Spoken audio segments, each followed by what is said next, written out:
Welcome to Primetime Super Friends, the show that promises to put the arrow in your quiver, the flash in your pan, and shit all over the bat in your belfry.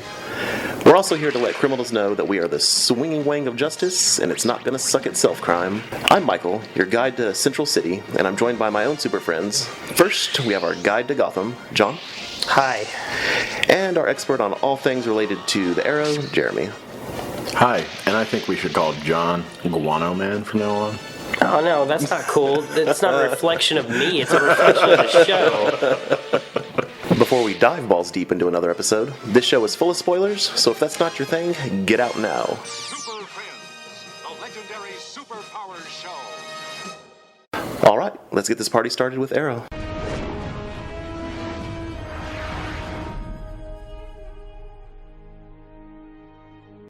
Let's get the flashbacks out of the way, shall we? Yay! Short and sweet, the Alpha Omega is to be released via food cart, apparently. So Oliver, Tatsu, and Maseo track down the fucking food cart and try to stop it.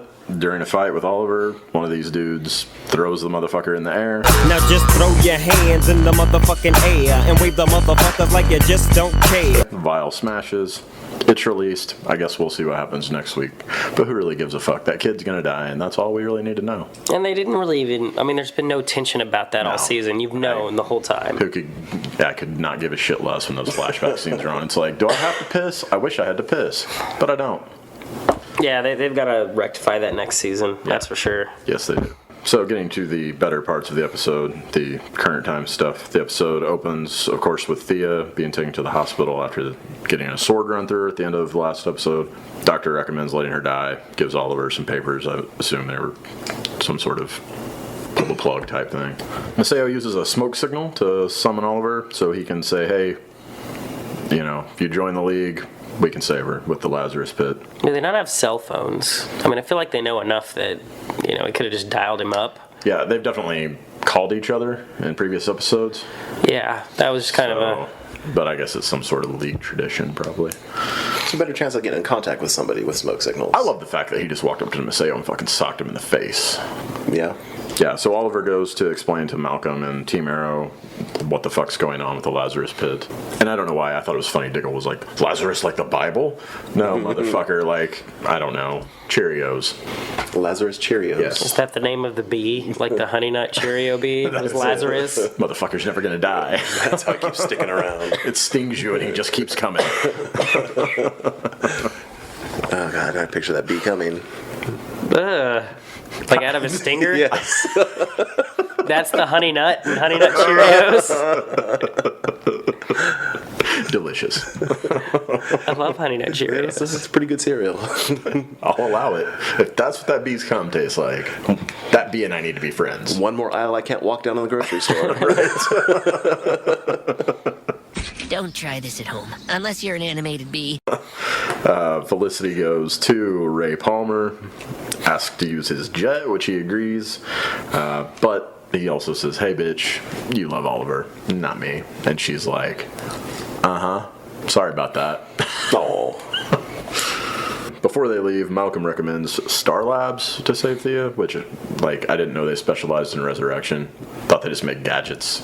So Maybe he's just grasping at straws at this point. Hey, anything works. But yeah, Oliver says no, we're going to use the pit. In the pit, try to love someone! And Malcolm, the pit is bad, okay?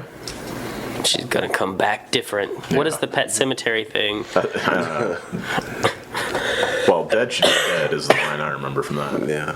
That movie scared the shit Wasn't out that of me when I it? was a Dead kid. should be dead? Yeah. Wasn't that in that movie? Okay. Yeah, we get to Nana Nana Boo Boo, and they drop Thea in the pit. And I don't know if I'm just being picky or what, but I didn't like the way that looked, that set. I thought it looked like some shit that could be on the stage of a high school or an auditorium somewhere. Yeah, the They theatrics just of hung it, drapes and then and put a hot tub and some fake rocks. which in every other episode, it looks like you can just casually kind of walk up to it anyways. Yeah. It wasn't like it was protected, but for this, they went all out. Right. Yeah, I just didn't care for the look of it at all. I'm glad they did it, but... And then when she came up out of the thing, flying up out of the thing, I was like, Yeah, I could damn near see the strings on that bitch. If you're gonna be cheesy, go all out. Yeah. Yeah, so she comes flying out of the pit, doesn't remember shit. By the end of the episode, she remembers what's up, though. By the time they get back to Star City, she remembers the fight with Roz and whatnot. And I just wrote down Felicity's hot as fuck with her hair down and the glasses on. Yeah? Yeah.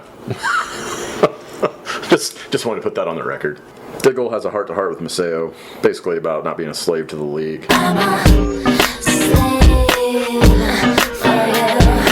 Slave. Maceo talks about his dead kid, finally. Says he had to hold him in his arms and whatnot. And Diggle pulls the ultimate fucking trump card. Hey, do you think Akio would be proud of you, you douchebag? Felicity confronts Raish, and he tells a fucking long-ass story about loving a woman.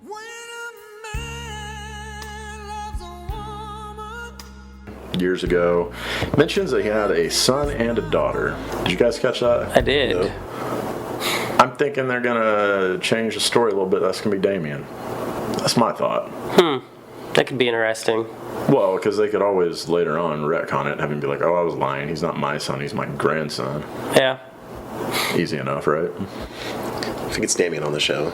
Yeah, I could see it happening. But yeah, when he said he had a son, I was like, well, as far as I know, he doesn't have a fucking son. And he only mentioned one daughter.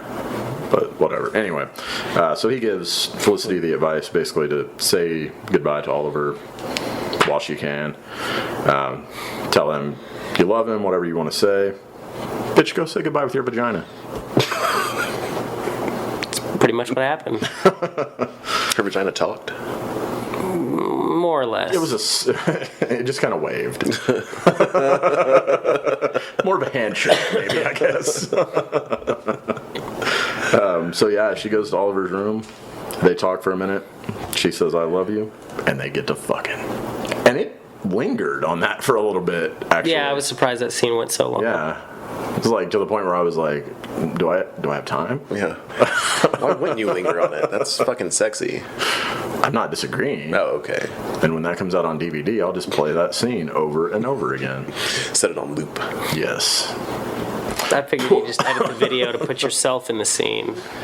And that way you can watching from behind one of the fucking drapes. I was giving you the benefit of joining in, but even in your edited scene, you're creepy as hell. Gotta watch a couple times before you join in. Get the first couple premature nuts out of the way.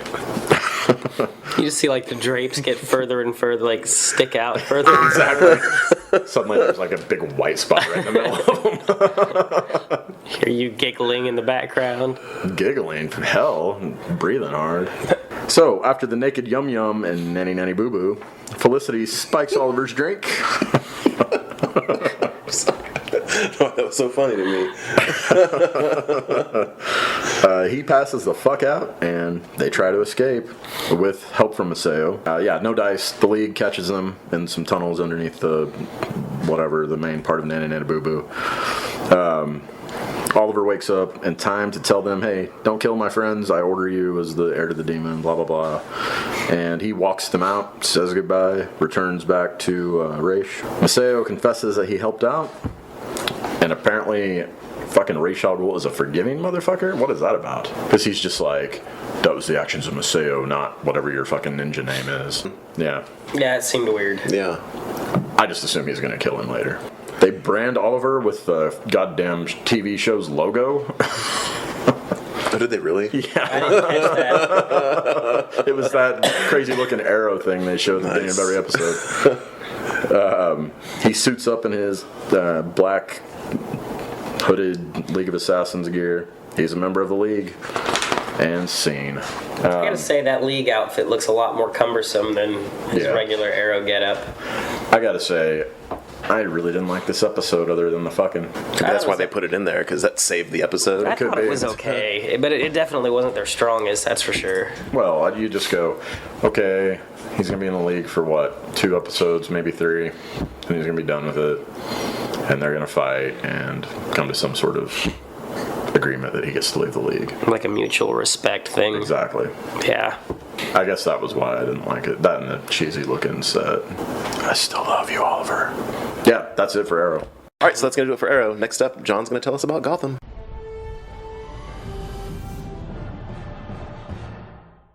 Yay! Let's return to Gotham. Oh, do we have to? Yeah, it's really part of our show. Alright, so this week we learned the background of the Ogre.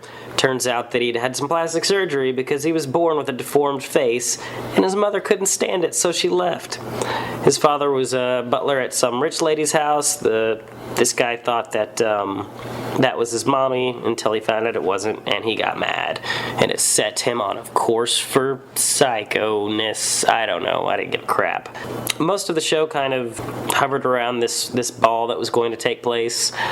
We did pick up with fallout from last week where, which I will say this. Okay, so we get the fallout from last week. We've got Bruce and Selena, and they're Bruce is disturbed that Selena just killed this dude, Reggie Payne or whatever, and Selena's like, hey, I did what had to be done, dude, calm down. He's like, okay, cool, well, let's go to this ball and we'll find out what's up with this Bunderslaw guy. And that's what they do. Did you feel like that was supposed to be like a reflection of Batman Returns and The Dark Knight Rises? Yeah, absolutely. And the only good part of this episode was that interaction, and specifically when he's telling Alfred that he's taking Selena to the ball, and he's like, oh, she's a pretty girl, I see. Well, it's not like, well, what if it is like that? Yeah. Alfred's like, well... Then good for you. Glad to know that you're actually interested in people. Specifically, people with vaginas. Long story short there, they end up stealing this Bunderslaw's safe key, and I guess they're going to try to dig up some dirt on him. Penguin storyline this week was, could have been shorter, but I get where they were going. We had Cobblepot try to make a move on Sal Maroni, and Maroni was, found with Penguin's mommy, like, I'm gonna tell on you. And so he did. He basically told Gertrude Cobblepot what was up, and she kind of went nuts, but she's weird anyways, so that's not new. Maroni makes a play and sends Miss Cobblepot flowers, and Oswald gets so mad that he kills the delivery man. That was it for that. We had a short side story, again, because this show has to tell you everything that's going on with everybody anywhere ever, where we have the first kind of actual psychotic moment for the Riddler.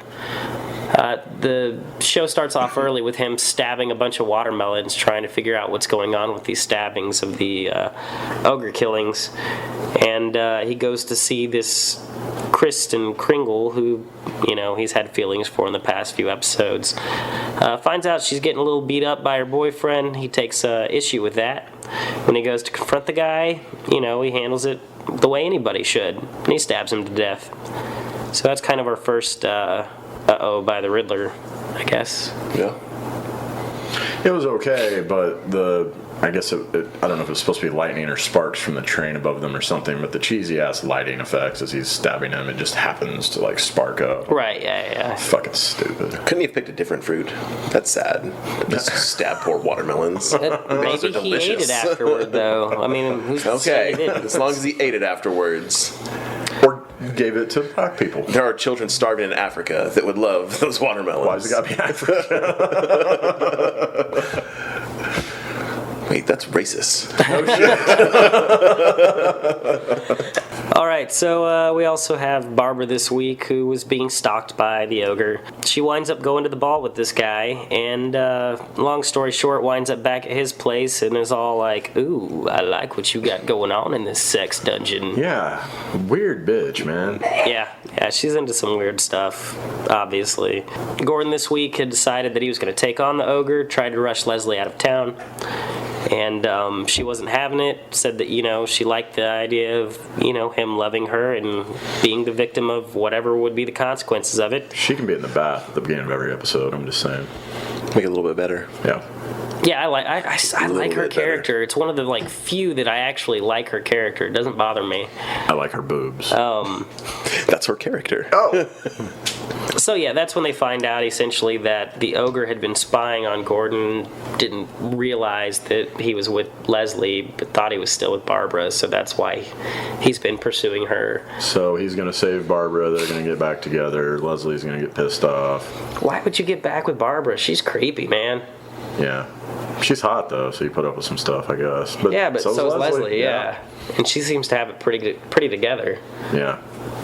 Seems to. They don't. Maybe know he each just other that really well doesn't yet. like that PDA in the police department. It's like, look, Bitch, you made me hold I hands date in front of my you, boys. but man, yeah, they saw us kissing, and I just can't be having that up at my job. So yeah, I fell asleep watching this episode. It was pretty cool. I fell asleep twice watching this episode. Twice. I fell asleep and just didn't go back. I technically watched the whole thing 3 times, but it took 3 times to get to. Yeah. Once I lost interest. Once I fell asleep. I just feel like this show, like I'm starting to see glimpses of where, if it would just learn to focus, it would be okay. I mean, let's take the silver lining at least this week. We didn't have fish at all. Oh, that's true. Yeah. Which was nice. Hallelujah. But it's only because they want to be like, oh, they won't know if she's dead. Well, it's because we don't care. She's gonna show back up in Gotham. Right, obviously. I just, I don't know. Like, I feel like if it would streamline and pick fewer storylines each week, it would be a better show for it. Yeah. Of course, they'd also have to write scenes that made you feel that way as well. Fuck this show. I don't want to spend any more time analyzing it personally. All right, let's get into the Flash.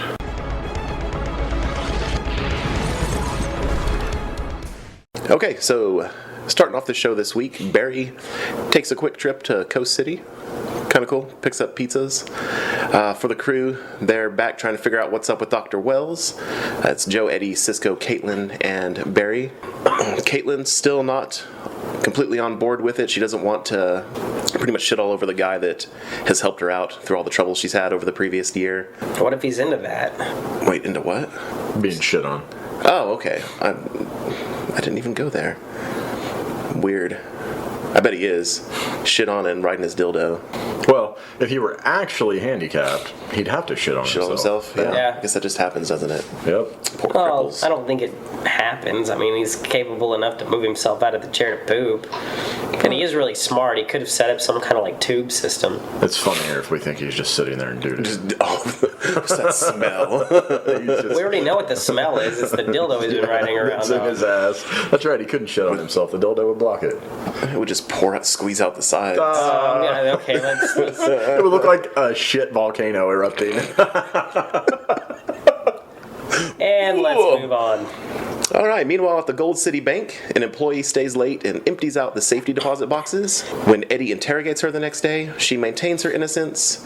And after talking to Barry, they decide it's a metahuman problem. Iris shows up to ask if they've heard from her father. And I tuned out because I don't like her. I just don't like her.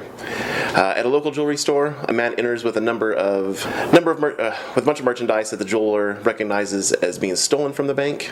He alerts the police. Barry tries to talk to Caitlin at Star Labs, who says she's going to need substantial proof to believe their claims about Wells. Right as he rolls up in the room and asks what they're talking about, Barry quickly recovers and tells him that they have a new metahuman. Eddie calls Barry and tells him about the jewelry thief and that he needs help from the Flash. The thief spots Eddie and starts to make a run for it, and they get into a little fight when Eddie catches up to him. By the time that Barry finally gets there, he sees the metahuman's ability, which means he can shapeshift. I didn't pay attention to the credits. I don't know if you guys did. I wonder who they credited as, I can't remember the character's name, but as the metahuman because... Hannibal Bates. Yeah, Hannibal Bates, because it was just like all of the cast played in. Yeah. Oh yeah, I didn't think about that.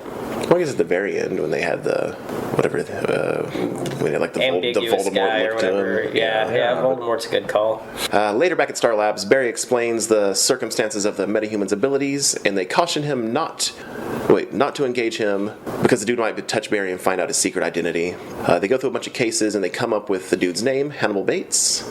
Meanwhile, in Starling City, where Joe and Cisco went to check out what happened with Harrison Wells, Captain Lance hands over all the evidence of the fatal car crash to Joe and Cisco.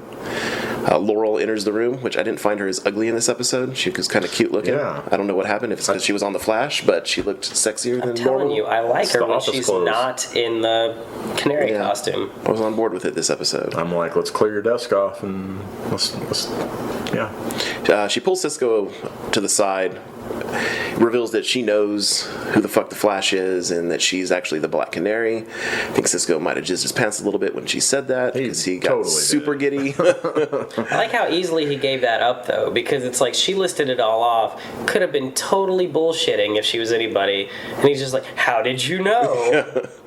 She asks him to modify Sarah's, I don't know what the fuck they were calling it. Her Canary cry or whatever. Yeah. Yeah. He agrees, of course, and then professes his love for her. Was it love? I think it was lust. I don't know. I can't tell with him. Both, probably. A little bit of both, probably, yeah. I think he just wants to see some boobies. Because I don't think he'd know what to do if he saw anything else. His knees would buckle instantly as soon as he saw tit. As soon as he touched tit. That night, Barry accompanies Eddie to Hannibal's grandmother's house. Inside, they speak with her, and she offers to get them some coffee. We find out that it's actually Bates disguised as his grandmother, and he takes off running. Eddie and Barry run in pursuit. Barry's told to go normal speed, so she doesn't find out he's the Flash. They're running through the alleys and porches. That's racist. Two police officers approach, and Eddie fucking draws up on him, blasts him in the chest. So we have the scene from the little sneak preview that they showed. Made him look like he was turning. Yeah. I liked when they remarked when they were going to the house, who would name a kid Hannibal and expect them not to grow up to be some sort of sociopath. That's very true. Yeah. I'll name my kid Hannibal. Later, the district attorney speaks to Barry and Captain Singing in the Rain, and despite their pleas, says she's not dropping the charges against Eddie because they've got footage of this dude shooting these cops. Iris comes in freaked out, and Barry calms her down and promises to fix it. Back in Star City, Joe, Cisco, and Detective Lance go out to the crash site where Cisco starts to search for abnormal sound waves. As he searches, Lance and Joe have a discussion about their relationships with their daughters. Cisco alerts him that he's found something, and when they head over to where he's at, Captain Lance's coffee starts to float in the air, which I didn't get. So just tacking on remnants make that shit happen? Well, I just know in all the other time travel scenes you see liquids floating like that. But while they're actually still running and stuff, though, right? Well, it was like right before, wasn't it? When they show the flashbacks to the night his mom died. Okay. I thought like you see the water in the fish tank float right before they show up. Okay. So I that stuff just lingers around too. I liked the conversation about the respective daughters too, and basically you've got Lance thinking maybe he needs to forgive Laurel, and Joe thinking, oh fuck, maybe I need to tell Iris about the Flash. Yeah. Back in interrogation, Eddie won't back down from his innocence. Barry tries to get him out of it, but the DA isn't having any of it. A little pissed off, Barry rushes Eddie out of the station and tells him to go into hiding. But Eddie says they need to do it by the book, and Barry takes him back to the police station. Barry heads home to change and gets a knock at the door. Surprisingly, there's Eddie. Somehow he just got out. At this scene, I don't understand why Barry doesn't think shapeshifter, because he didn't get out of the interrogation room, and all of a sudden he's out of the interrogation room. Right. Not Eddie is standing at the door, knocks Barry out with a gun, and then touches him inappropriately. Not Barry. He touches his dick and he just turns into a big dick. That would be amazing. Hobbles around on two giant balls, like just squirting people. So Hannibal disguises Barry, meets up, or Caitlin pops up and reveals she might have a plan to render Hannibal's powers useless, and he goes back to Star Labs with her. Back to Star City, Cisco, Joe, and Lance dig around and come across human remains in the ground. What? Come across. God damn it! I said it human again. remains. In the ground. Ew. Lance wants to call the body in, but Joe convinces him not to, seeing as it could put everybody in danger. Back at Star Labs, Hannibal, dressed up as Barry, starts getting a little creepy watching Caitlin. He makes out with her. And then she gets into it. It's the right move. Yeah. Yep. She was hesitant at first, and then she got into it. So that just lets you know, just keep going, and eventually they'll just succumb to you and kiss you back. I don't think that's how that works. No? If you're a villain, Probably not great advice. I'd say that's still probably not how that works. They call that tongue rape. She looked extra hot in this episode, too. Caitlin? Yes. She did. Like, a lot of them. I don't know what was going on, but she did. Anyway, they watch a video of Eddie shooting the cops again, realize that the not Eddie shoots the guy with the wrong hand. Fearing that he's been caught, he goes to pull out his gun with his left hand and promptly gets tased in the back by Dr. Wells. Because not only is Eddie right-handed, but so is Barry. And the fact that he's pulling out a gun, I don't think it would matter what hand he was pulling it out with. The fact that he's sliding a gun out behind those people. Right. Wells and Caitlin convince Iris to let them help her take Hannibal back to the police station. As they leave, Iris tells Caitlin about the files Mason Bridge used to have on the metahumans, including the Burning Man. Just as their talk starts to get good, Bates transforms into a little girl and starts freaking out some construction workers who come to the car and help the girl get away. That was fucking funny. Yeah. Smart. Yeah. Wouldn't they have been arrested or something? Wouldn't there have been a whole thing about that? And they just walk away. Yeah. Right. Hold them there because they just some kidnapped girl. Right. Oh, she ran away. It's all good now. She's going back home. But really, it's a shape-shifting metahuman, and we were just trying to take him to jail or whatever. That's a good cop-out. I'm going to use that I'm saying when I do bad things. Other people might not believe it. Are you What are you going to do that would, like... Not abduct children. Well, that's kind of what you're implying right now. Grown-ups. Oh, you're going to abduct grown-ups? That's better. Yeah. Back at his home, Caitlin finds Barry bound and gagged and sets him free. In Starling City, Joe thanks Lance for his help and makes an allusion to him about mending his relationship with Laurel. Laurel, meanwhile, says goodbye to Cisco, who has prepared her canary cry with several augmentations and made it so she can wear it around her neck. She pays him by giving him a 8x10 photo of her in her suit with him cheesing like Cisco does near bitches. As she's like, you can never show this to anyone, blah, blah, blah, blah. Swear on your life. It's got to be a naked picture. It has to be. Has to be. It's not. Or like a porno tape or something. He also alludes to having practice with sound waves. I guess we had, what was that character's name? We had the super metahuman a few episodes ago that did that. Plus, his comic book character, Vibe, I guess that's one of his powers too. Has to do with sound waves, so we might be inching towards that. Back at Star Labs, Dr. Wells explains to Barry how Hannibal Bates' powers work and reveal Caitlin's serum is finished. They track Bates to Central City Airport, where Barry spots and chases him. Everything goes smooth, though, as Barry is able to beat him down. Barry shows a video of the shapeshifter to the DA, who drops all charges against Eddie. He also hands over a list of robberies that Bates was involved in as a gift from the Flash, who she admits is pretty cool. Eddie and Iris reunite, and he reveals to her why he's been so distant, that he's been working with the Flash. A fact that makes her shut the fuck up. Dun, dun, dun. Coons. Bates is locked up in the particle accelerator prison in the form of Iris. It's fucked up when we're talking about Iris and you say that. I'm just... That's fucked up. And when asked by Wells what he really looks like, he transitions into Voldemort. He looked fucking creepy as hell. As Dr. Wells leaves, Barry pulls Caitlin aside to show her the proof she wanted. The body from Starling City, which Cisco has confirmed that it is in fact Dr. Wells. Later, Joe goes downstairs to find Dr. Wells in the police department lobby. He asks if he enjoyed his time in Star City, which Joe, of course, doesn't want to talk about. Wells brings up another subject that Joe doesn't want to talk about, Iris' mother, saying that the two of them belong to an exclusive club.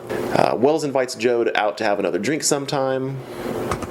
So we can fucking kill him. Yep. And then that night, Cisco is searching through a 3D model of Star Labs when they find an anomaly. The trio roam the halls and find Dr. Wells' super secret room, including not only the reverse Flash suit, but the newspaper that says that the Flash disappears in a crisis.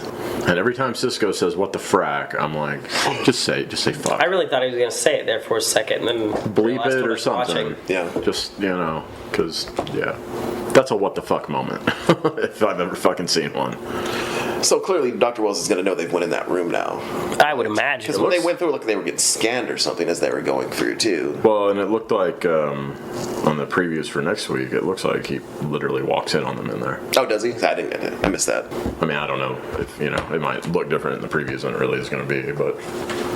Yeah, I mean, this is another one of those, all set-up episodes, obviously, for the last couple episodes, but I enjoyed it. I mean, yeah. What? Nothing. I had a sexy thought about Laurel and Caitlin. Share your sexy thought. Just crossing over shows, making out a little bit. And like scissor. Oh, scissor me timbers. Wow. Caitlin could do better. Felicity. Oh my god. That's going to do it for Primetime Super Friends this week. If you like what we do here, head over to iTunes and Stitcher to drop us a 5-star rating to help spread our love. Have a suggestion for the show? Shoot us an email at primetimesuperfriends@gmail.com. You can also hit us up on Twitter at PrimetimeSuper if you're into the group thing. But if that solo loving is more your style, we do all have individual Twitter accounts. I'm at TheHafrican81, Jeremy, At Legendary Jeremy. and John. At Raging Leprechaun. And as always, until next time, keep it super, bitches. Ma-na-na-na-na-na-na. Penis. Testicles. Yes.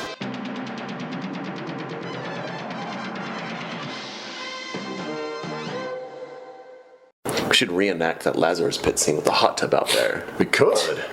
Create our own little cheesy set. Fuck, that would be hilarious. Who are we lowering in, John? He's the lightest. That'd be the easiest to get in and out. Yeah. It's gotta Plus, dress he's sick, so maybe it would heal him. That would be it nice. might. Yeah. You down for this? Yes. Let's do it. Look for it on Twitter.